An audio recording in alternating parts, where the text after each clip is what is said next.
And what it does, it becomes really popular, and we have all kinds of ceramics from 3,000 years ago on. Before 3,000 years ago, before that came into this area, Indians and natives did whatever they could to make vessels. And so certainly they wove baskets, but that's really difficult to make a watertight basket. There's bark, so some of the birch that you see, let's see the white birch here, but where the bark peels off really nicely, you can make containers out of that, but again, you put that in a fire, and that's going to be a problem. But one of the things that they had in this part of the world, and I truly don't know if there's any of it in Indiana, because it's a very localized rock, is what technically is called steatite, but that most everybody calls soapstone. The reason they call it soapstone is that when you feel it, it actually has talc in it. And so it's a real soft rock, and it feels like soap. It feels like baby powder.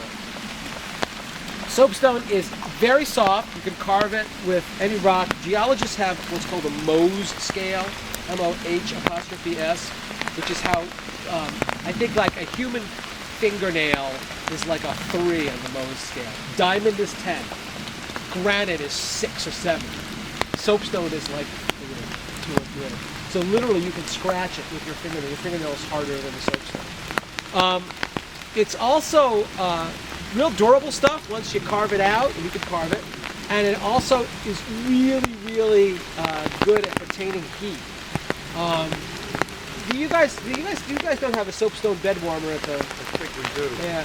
So up in this part of the world, what you do is the colonists would get a piece of soapstone, it's carved flat, they would attach it to like a handle, they would just put it near the fireplace, and it would get really nice and toasty. And then before you go to bed at night, you pick it up with oven mitt, and you just roll it all under the sheets, and it warms up the bed.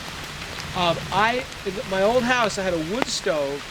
It was made in Vermont, where the framing is all cast iron, but the top and the sides is all polished soapstone. It's beautiful. It looked like marble. There are a half a dozen places in southern New England where you can find soapstone. This is one of them. And so all along here, soapstone is coming out of that bedrock, which is mostly granite and schist. And if you know what you're looking for, these Indians did. They made the exact right pieces. Walter and Andrea Rand, who's a student of mine, were walking along here back 20 years ago. And there's a cave I'm going to show you, a rock shelter, which was excavated in the 1950s by Yale University, occupied for more than 3,000 years. And there's soapstone in the back of the cave, and so the Indians were there carving that out. They also, when they were here, Andrea and Walter walked down below the cave, saw a couple of stones, cleaned it off, and they said, "We think this is soapstone.